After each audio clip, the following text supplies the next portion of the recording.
E por que eu passei de novo? Tá tudo bem? Se dá chorona. Tudo bem? Pelo amor de Deus, assistiu aqui, tá ligado? Pode deixar que não vai sair na gravação, isso aí. Para depois. Por que eu passei esse filme?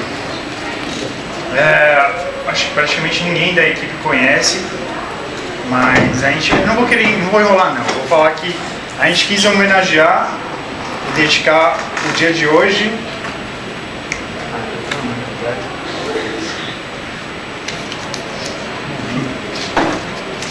eu sei os dois primeiros. Os dois primeiros? Ninguém escreveu não. Não, a gente não escreveu. Mas é a dona Tereza. Tereza. A gente comprou isso aqui pra ela. É mãe de Java.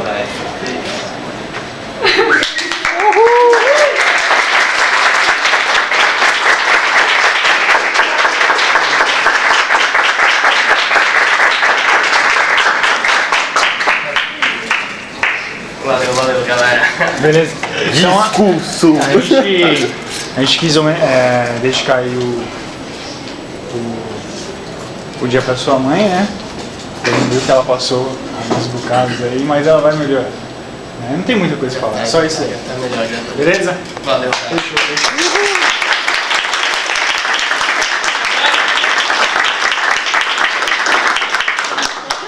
E a gente vai ter que voltar pra central.